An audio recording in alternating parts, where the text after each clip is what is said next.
mormón, testigo de Jehová, adventista.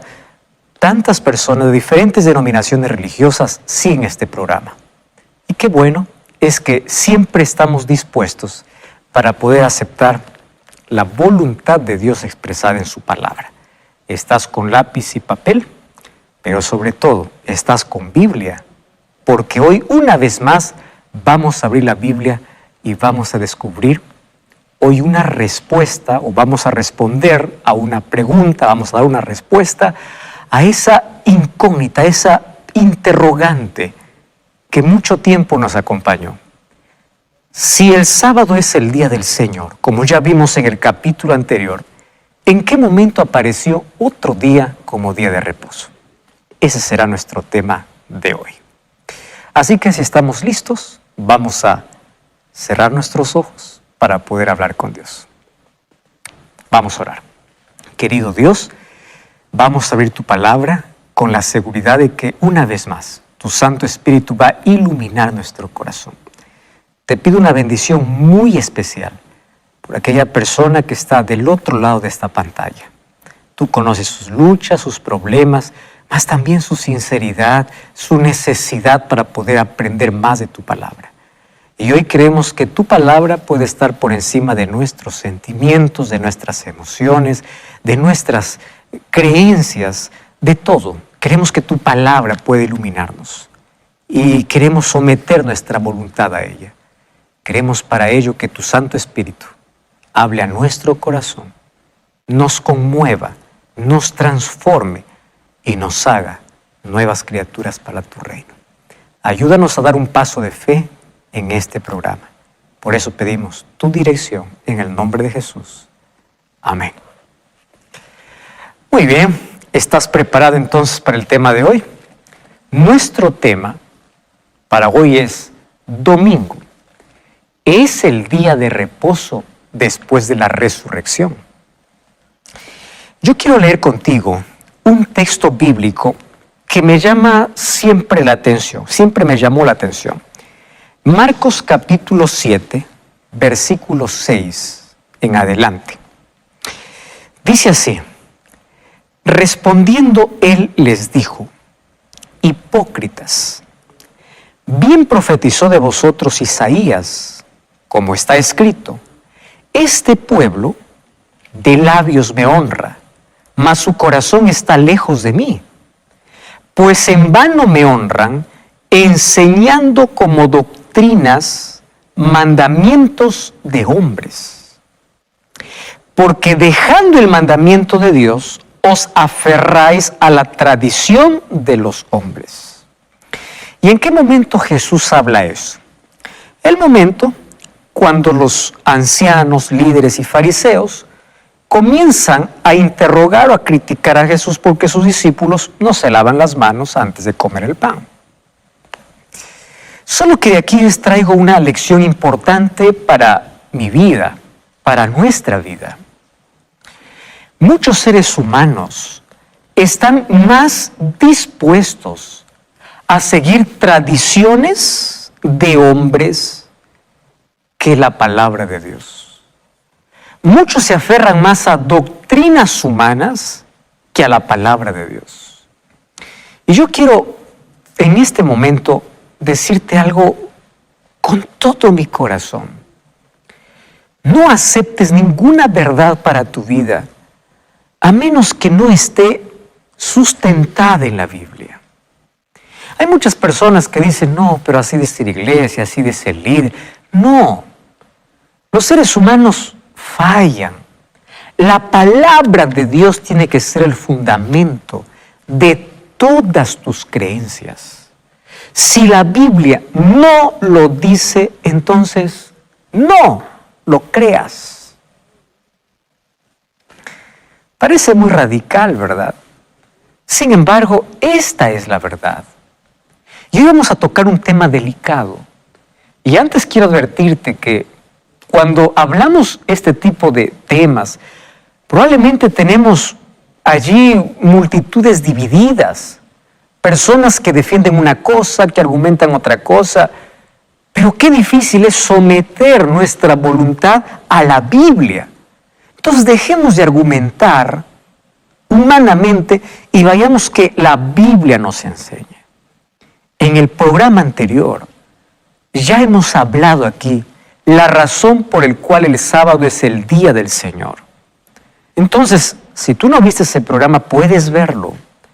Ahí está la razón bíblica en el Antiguo Testamento, en el Nuevo Testamento, cuando Jesús estuvo, después de la resurrección de Jesús, en la Iglesia Apostólica. En fin, hay más de 104 textos bíblicos en la Biblia hablando de que existe un día de reposo. Nuestro reposo finalmente es Cristo, Él nos da paz, Él nos da descanso, pero hacer su voluntad forma parte de nuestra adoración, porque adoración no solo es levantar la mano, decir aleluya y amén. Adoración es servir, adoración es obediencia. Eso es adoración. Y hoy yo te voy a hablar bíblicamente sobre cómo ocurrió ese cambio del día de reposo. Por eso viene la pregunta, ¿cambió el día de reposo después de la resurrección? Y sabes que hay dos cosas que son indiscutibles en la vida. Número uno, la Biblia. No discutas la Biblia. Y número dos, la historia. La historia está registrada, la historia no se puede modificar. La historia es una realidad que sucedió. Entonces hoy vamos a abrir la Biblia y vamos a verificar por la historia cómo vino este cambio. La historia es inalterable, así como lo es la palabra de Dios. Entonces ahí vamos a ver algunos aspectos importantes. Número uno, ¿cómo fue colocado otro reposo si la Biblia dice que el sábado es el día del Señor? Entonces tenemos que ir un poco a la historia. Tú sabes que el cambio no fue de la noche a la mañana. El cambio fue progresivo, fue paulatino. ¿Cómo entonces comenzó? La iglesia cristiana, a medida que pasaba el tiempo, se vio en la necesidad de no identificarse más con el judaísmo. Ya había ese tipo de problemas en el tiempo de Pablo, por eso que él escribió sus epístolas y sus cartas hablando de cómo los judíos comienzan a hostigar a los gentiles y cómo los gentiles no se llevan bien con los judíos. Pero a medida que avanzaba el tiempo, Satanás sembró la semilla no solo de discordia, de división. ¿Y sabes qué cosa es lo que hizo? Comenzó a colocar una semilla de maldad en el corazón de muchos cristianos. Entonces ellos empezaron a alejarse tanto de los judíos, porque dijeron, ahora nosotros somos cristianos. Nosotros tenemos que entender algo. La palabra de Dios lo tenemos gracias a los judíos. Los profetas eran judíos. Jesús vino a la nación judía. Entonces el cristianismo nació de allí. No podemos despreciar. Ahora, nosotros al abrir la palabra de Dios, encontramos que, fíjate lo que nosotros encontramos, la Biblia es clara cuando dice que cuando la salvación pasó para los gentiles, pasó de la misma manera, no una salvación diferente. La salvación era por fe y gracia siempre, desde el Antiguo y el Nuevo Testamento, porque la Biblia no tiene dos tipos de salvación. No es que uno se salva más fácil y el otro más difícil. Uno se salva por la ley y el otro por la gracia. En el cielo nadie se va a encontrar, yo estoy aquí por la gracia. Hice lo que quise, estoy por la gracia. El otro, no, yo estoy aquí por la ley. No, todos estaremos por Cristo.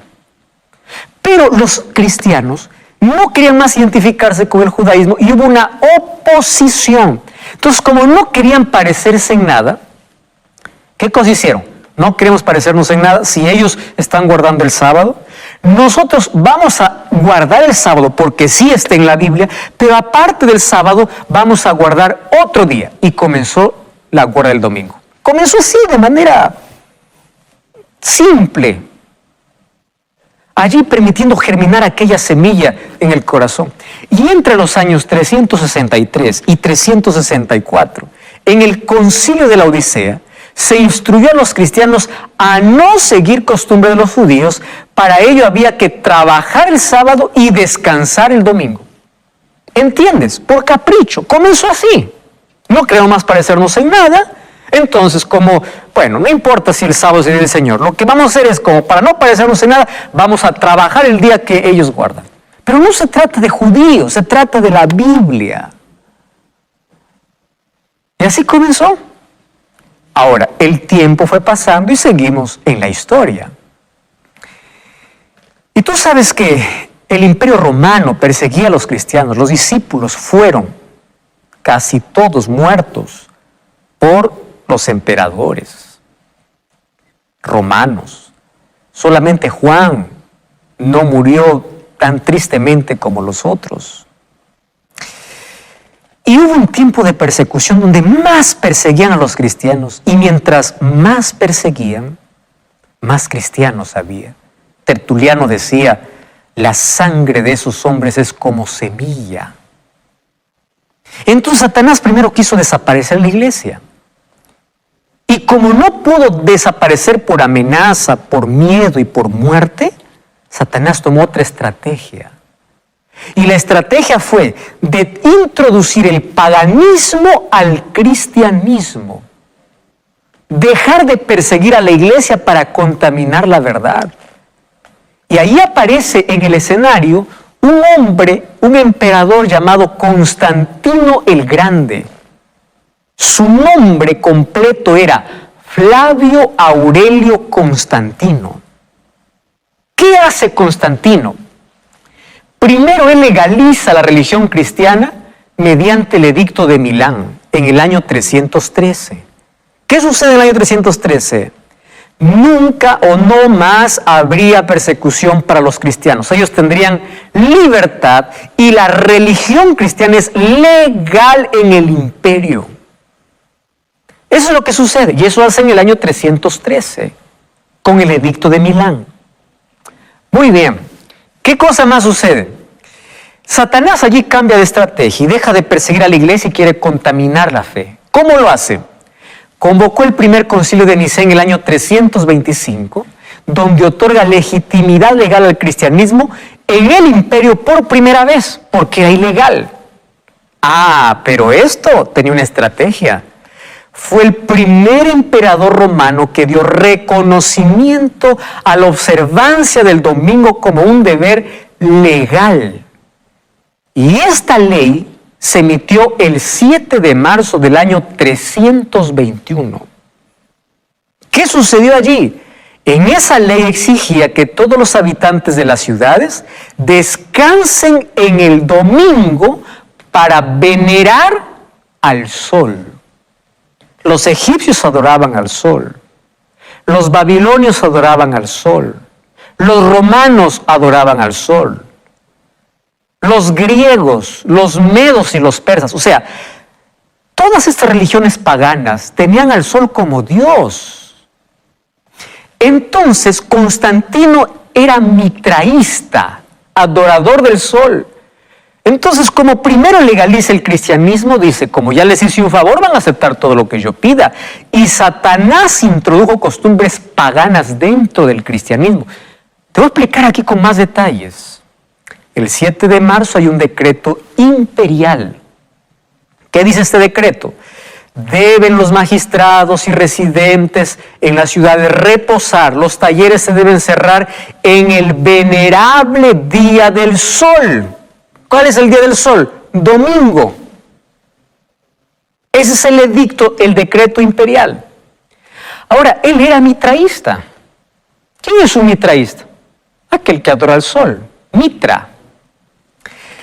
Mira, yo aquí he colocado algunos párrafos de libros. Esto no es lo que una religión cree, lo que yo creo. Esto está en libros. Libro El Mitraísmo, página 3. Dice así. El primer día de cada semana, domingo, fue consagrado a Mitra desde los tiempos remotos, según afirman varios autores. Porque el sol era Dios, el Señor por excelencia. El domingo fue llamado el día del Señor, como fue llamado más tarde por el cristianismo. El libro que habla sobre el mitraísmo dice, la raíz de todo es que la adoración es al sol, claro. Los cristianos lo adaptaron después. Eso dice este libro del mitraísmo. Mira este otro párrafo. Lecciones sobre la Iglesia Oriental, página 291. Presta atención allí. Es interesante ver aquí. La retención del antiguo nombre pagano 10 solis o domingo para la festividad semanal cristiana es debida en gran parte a la unión de las prácticas paganas y al cristianismo. Eso lo dice la historia. Otra cosa, Historia de la religión y de la iglesia cristiana, página 186. Está narrando la historia no se puede cambiar. ¿Qué cosa dice este libro? La festividad del domingo, como todas las otras festividades, era solo una ordenanza humana y estaba lejos de la intención de los apóstoles establecer un mandamiento divino al respecto. No era la intención ni de ellos ni de la iglesia apostólica primitiva transferir las leyes del sábado para el domingo. ¡Qué tremendo este texto! Y esto es lo que más me sorprendió entre los documentos. Mira, a ver, nuestro visitante dominical del 11 de junio de 1950, que defiende las creencias católicas y la tradición, destaca la inconsistencia de la adherencia protestante en cuanto al domingo. El editor de nuestro visitante dominical autorizó la publicación de esta declaración. Presta atención a esta declaración. En todos los libros oficiales de instrucción, los protestantes afirman que su religión se basa en la Biblia y solamente en la Biblia y rechazan la tradición como su regla de fe. No hay ningún lugar en el Nuevo Testamento donde esté declarado específicamente que Cristo cambió el día de culto para domingo. Lo que está diciendo es, mira, esto es un registro autorizado. Los protestantes dicen, nosotros no seguimos la tradición, seguimos la Biblia. Y ellos dicen, pues entonces muestren en qué parte del Nuevo Testamento dice que el día de reposo es domingo. ¿Y esto quién lo dice? El editor de nuestro visitante dominical que defiende las creencias católicas. Eso es la historia. No hay manera de negar esto. Ahora, tú sabes que Constantino y todos sus súbditos adoraban al sol. Su política era conciliar los intereses del paganismo y del cristianismo. Y él sabía que el poder político romano estaba debilitándose porque había una división de paganos, adoradores al sol, y cristianos. ¿Qué cosa hace Constantino? Él se propone unir estas dos corrientes ideológicas. ¿Cómo? Volviendo a los cristianos a las buenas, por eso les dio el edicto, a la religión pagana, y a los paganos se propuso cristianizarlos, o sea, mezclarlos, mezclar sus creencias. Y los obispos de la iglesia, por su ambición y sed de dominio, lo aceptaron. ¿Por qué? Porque comprendieron que si el mismo día era observado por cristianos y paganos, ellos llegarían a aceptar nominalmente el cristianismo y ello redundaría en beneficio de poder y de gloria. Y así comenzó toda esta historia.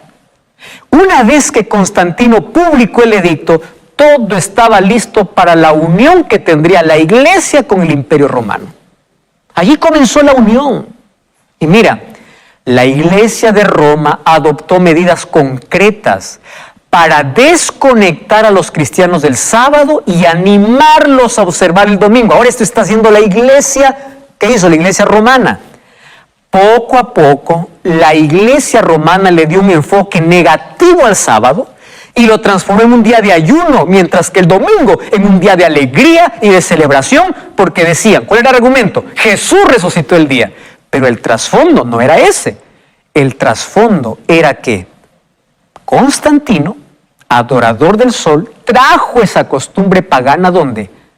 A la iglesia cristiana. Y allí los obispos aceptaron, pensando en su gloria, en su poder, en su beneficio. Y así comenzó la transferencia del sábado para el domingo. Esto puede parecer fuerte, mas esto es lo que en la historia encontramos. Entonces lo que comenzó como un decreto imperial, terminó en un concilio religioso, como un decreto religioso. Hay muchas personas que cuando hay algún decreto dice hay que obedecer a las autoridades. Hechos 5:29 dice es mejor obedecer a Dios antes que a los hombres.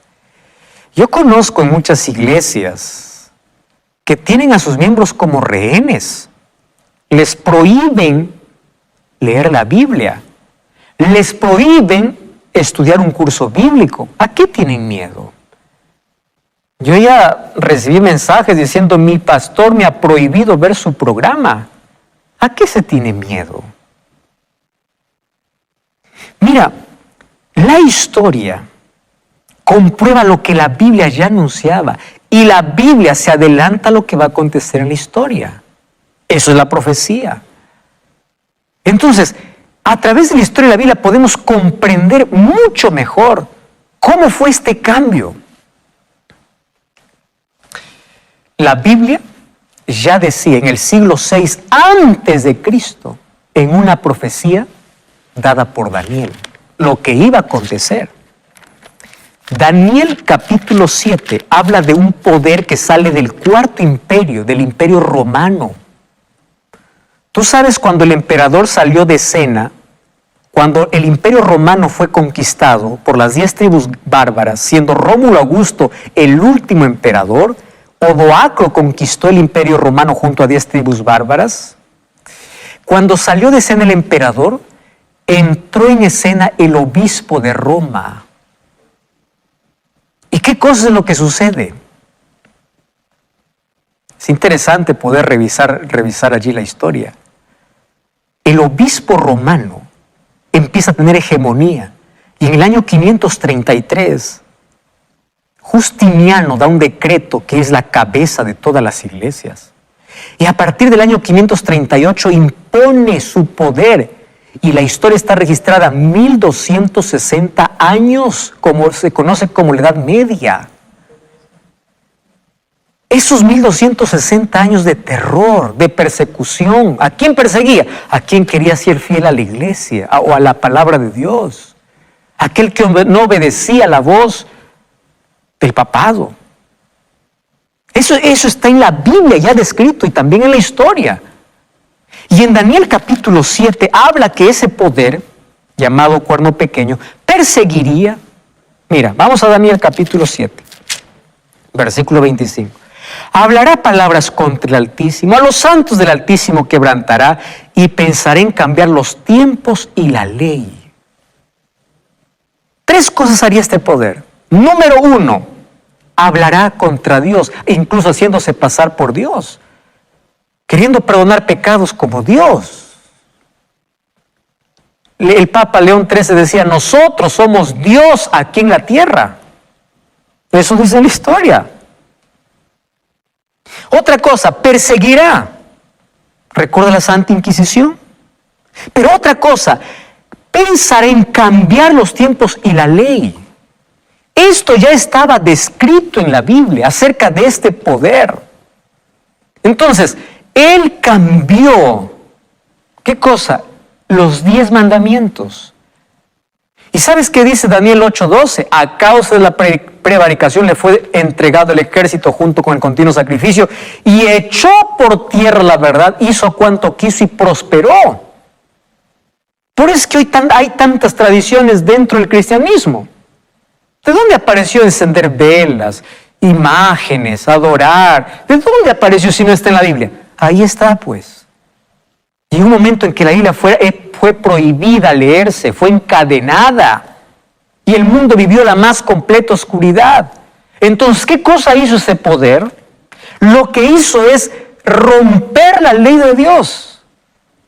Ya dijimos que la ley de Dios, el ser humano no puede quebrarlo, porque la ley de Dios fue escrita con el dedo de Dios. Y aquel que está en contra de la ley se está poniendo de parte de Satanás, porque Apocalipsis 12:17 dice que Satanás odia, no a todos, a los que guardan los mandamientos de Dios. Entonces, fíjate una cosa, los mandamientos de Dios fueron alterados. Y yo tengo aquí en mi mano un catecismo. Tú puedes tener allí en casa. Y yo también tengo aquí una Biblia. Y tú puedes comparar los mandamientos aquí y los mandamientos aquí. Y vas a ver que fueron cambiados. ¿Y qué cosa es lo que fue cambiado? Interesante. Mira, ve. El segundo mandamiento fue excluido. ¿Qué habla el segundo mandamiento? No te harás imágenes. Abre tu Biblia en Éxodo capítulo 20. Ahí el versículo 4. No te harás imagen de ninguna semejanza de lo que esté arriba en el cielo, ni abajo en la tierra, ni en las aguas debajo de la tierra. No te inclinarás a ellas, ni las honrarás. Porque yo soy Jehová tu Dios. Este mandamiento fue excluido para dar pie a la adoración de imágenes. ¿Y cuál es el otro mandamiento que fue excluido? Eso lo veremos ahora, de aquí a poco. No cambies el canal, vamos a una breve pausa. Esta es Biblia Fácil.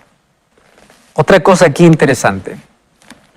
El catecismo lanzado en la nueva edición conforme al texto latino oficial de 1997 dice lo siguiente. Atención aquí. Pregunta, ¿cuál es el séptimo día? Respuesta, el sábado es el séptimo día. Pregunta, ¿por qué observamos el domingo en lugar del sábado? Respuesta, porque la Iglesia Católica transfirió la solemnidad del sábado para el domingo.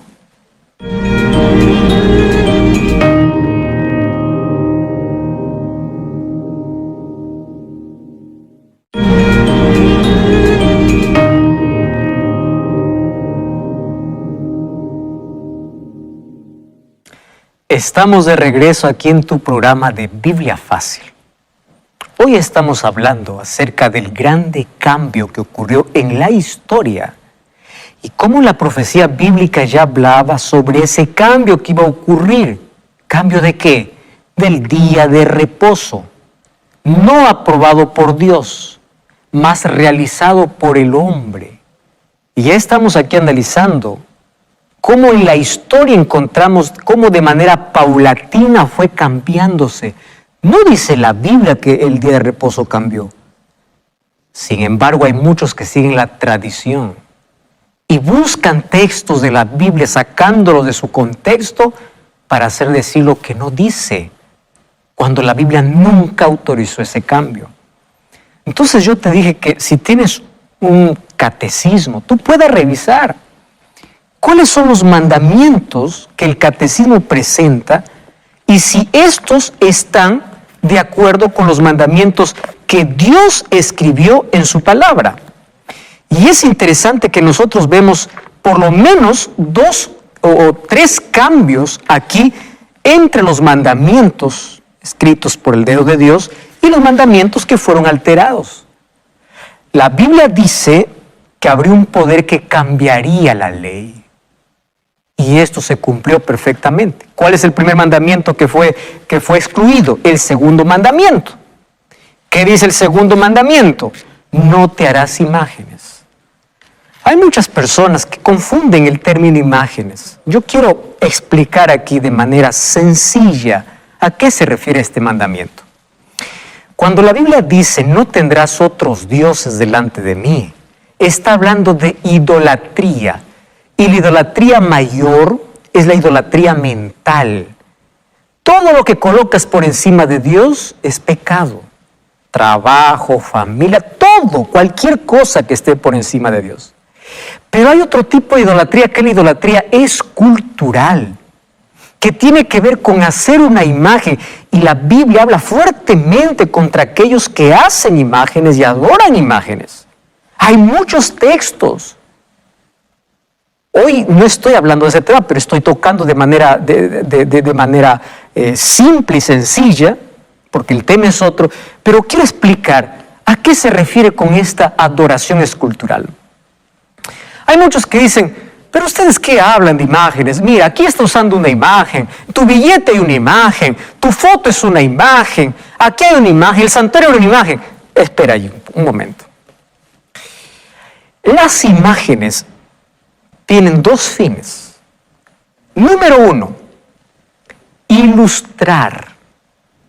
Número 2, adorar. Aquí va el asunto. Las imágenes en sí, que sirven para ilustrar, la Biblia no los condena. ¿Por qué? Porque en el santuario habían imágenes para ilustrar el plan de salvación, pero nadie adoraba esa imagen. ¿Entiendes? Nadie adoraba. Ahora, pastor, ¿y la serpiente en el desierto que Moisés levantó, adoraban a la serpiente? No, era un símbolo. ¿Y tú sabes qué hizo el rey Ezequías años después cuando vio que se había convertido en un centro de adoración? Ese lugar destruyó. ¿Por qué? Porque cuando la imagen cambia de representación a veneración, a adoración, está yendo contra los mandamientos. Entonces yo tengo una foto, yo tengo aquí una imagen para representar, para ilustrar, pero yo no me estoy arrodillando, no estoy adorando, no estoy venerando. Pero se excluyó. ¿Cuál es el otro mandamiento? El cambio del día del sábado para el domingo. En lugar de colocar, acuérdate del día de reposo, ¿qué cosa colocaron? Santificar las fiestas. ¿En qué parte de la Biblia está santificar las fiestas? No hay. Entonces, como ya quitaron 2, quedaron solo 8. ¿Cómo completamos a 10? El último mandamiento se dividió en 2. ¿Te das cuenta la alteración que hubo?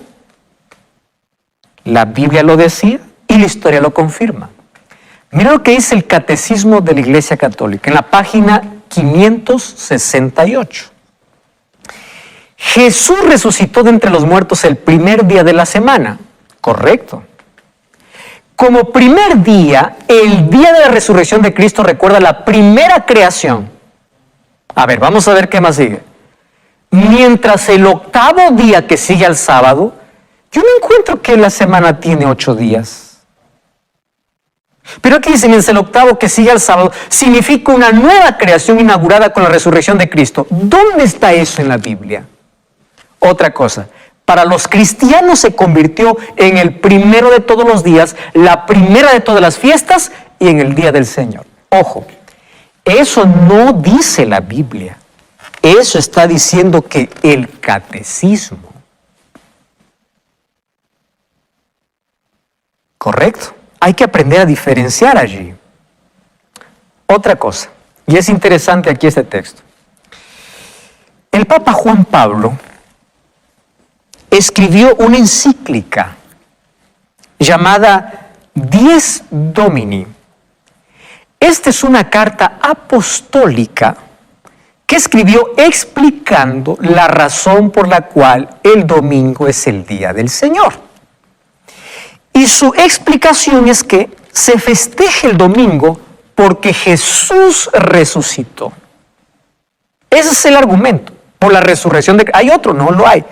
Pero hoy ya vimos el trasfondo.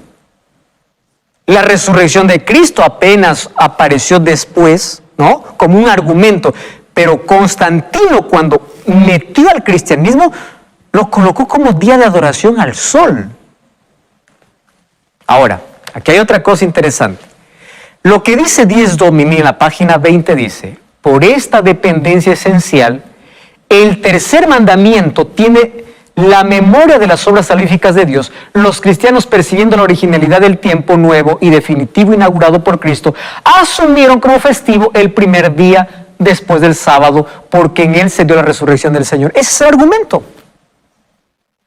Ahora, la pregunta es, ¿realmente Dios quiere que nosotros guardemos el domingo porque resucitó? Ahora, yo sé que tú eres muy honesto y muy sincero, pero sé que también eres profundo en el estudio de la Biblia. Escúchame aquí. Es natural que los seres humanos querramos festejar la resurrección de Cristo. Pablo dice, si Jesús no hubiese resucitado, en vano predicamos. ¿Es natural o no? Claro.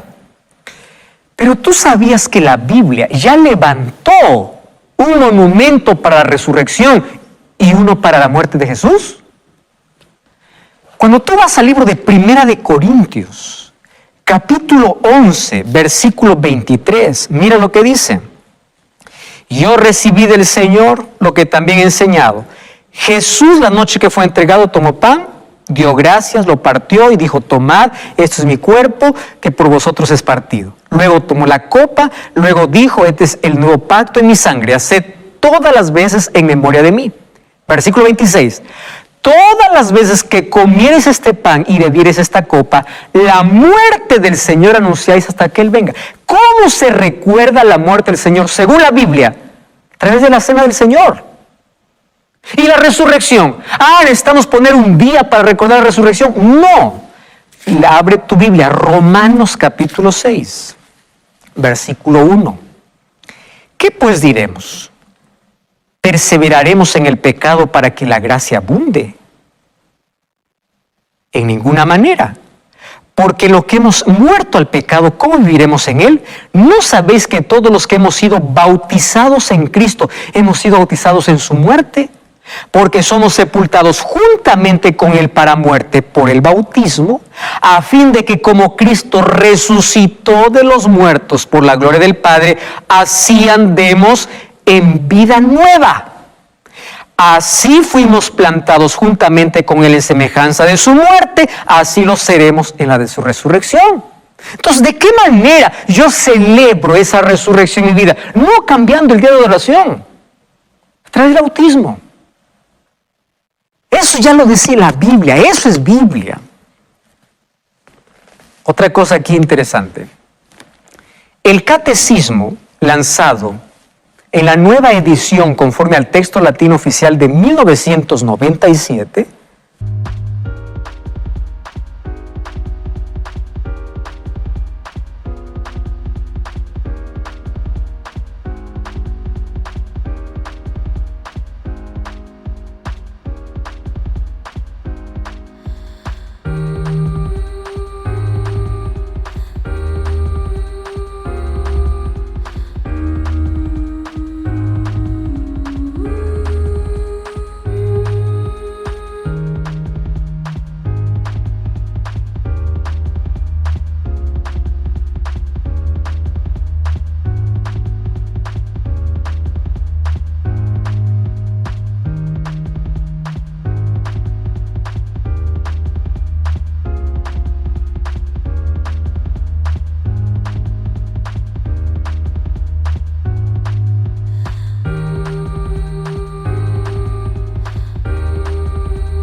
dice lo siguiente.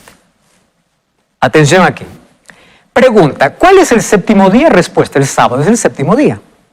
Pregunta, ¿por qué observamos el domingo en lugar del sábado? Respuesta, porque la Iglesia Católica transfirió la solemnidad del sábado para el domingo. Eso dice el Catecismo, texto latino oficial de 1997. Dice la Biblia, no, la Iglesia. Más continúa. El cardenal James Gibbons, en el libro Fe de Nuestros Padres, página 561, dice lo siguiente. El cardenal, usted puede leer la Biblia de Génesis a Apocalipsis y no encontrará ninguna línea autorizando la santificación del domingo. La Escritura refuerza la observancia del sábado. Lo dice el cardenal James Gibbons.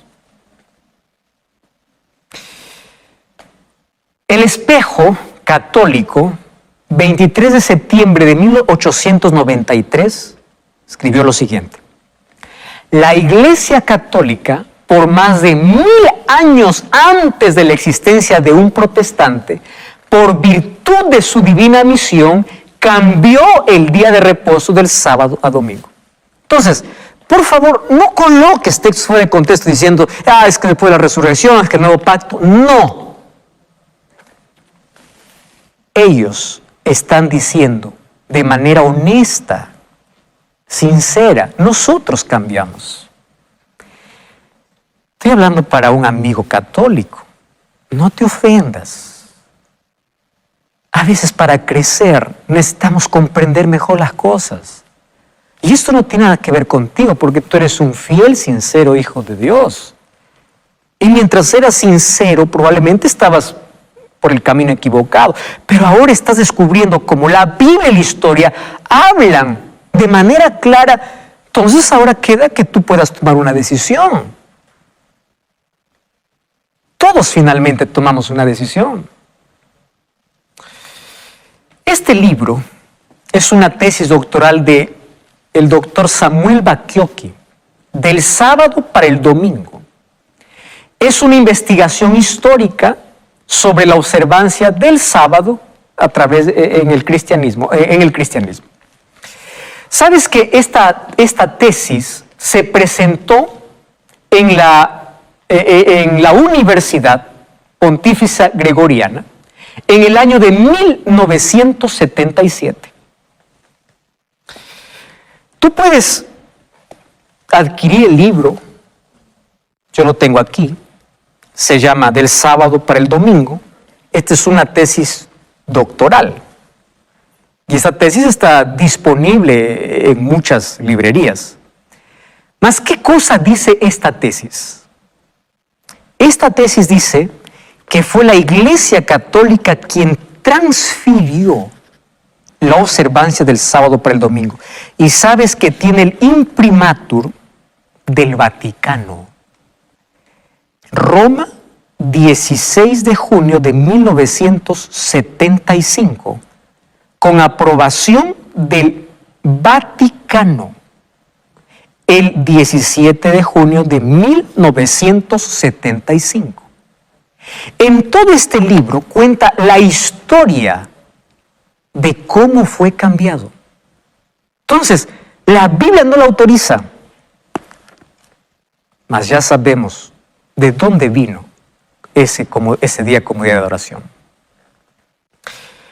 Ahora, la ley de Dios funciona como una cadena que tiene 10 eslabones. Eso dice el libro de Santiago, capítulo 2, versículo 10. Santiago, capítulo 2, versículo 10 y versículo 11 dice así. Vamos a leer desde el versículo 10. Cualquiera que guarde toda la ley y ofende en un punto se hace culpable de todos. El que ha dicho no cometerás adulterio también ha dicho no matarás. Hay algunos que dicen, no, es que aquí está hablando de otra ley. No hay otra ley. En el Antiguo Testamento habían diversas leyes. Habían leyes de salud, leyes civiles, leyes ceremoniales y la ley moral. Las leyes ceremoniales tuvieron su cumplimiento en la cruz y a partir de allí no necesitamos más de esas leyes ceremoniales porque Cristo lo cumplió. Pero la ley moral tiene que ver con norma de vida. ¿Qué dice la ley? No tendrás otros dioses, no te hagas imagen, no tomes el nombre de Jehová tu Dios en vano, acuérdate del día sábado, honra a tu padre y a tu madre, no matarás, no cometerás adulterio, no hurtarás, no hablarás falso testimonio contra tu prójimo y no codiciarás nada de tu prójimo. Eso dice la ley. ¿Entiendes? Y Santiago dice, si alguien dice que guarda todo, pero ofende a uno, se hace culpable de todo. Versículo 12, hablad y hacéis y haced como los que habéis de ser juzgados por la ley de la libertad. Escúchame aquí con atención. La ley no fue dada para esclavitud. La gracia de Dios no está en oposición con su ley. Porque el mismo que te dio su gracia es el mismo que te dio su ley. No existen dos tipos de salvación en la Biblia. Romanos 3:31 dice, por la fe invalidamos la ley, de ninguna manera. Ya expliqué en el programa anterior de que algunos malinterpretan los textos de Pablo. Pablo siempre está yendo en contra del legalismo, no en contra de la ley. Porque somos salvos por fe y gracia. Y el fruto de la fe es la obediencia. ¿Cómo adoramos a Dios? Siendo obedientes. No levantando las manos simplemente. Adoramos a través de la obediencia. Entonces, sé fiel a la palabra de Dios, no a la tradición. Sé fiel a lo que Dios quiere. Y Dios hoy quiere colocar su ley en tu corazón. Fíjate lo que sucede. La gracia que salva es la gracia que transforma.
La gracia transforma mi vida y me coloca en armonía con su voluntad, en armonía con su ley. Y la ley no es una carga.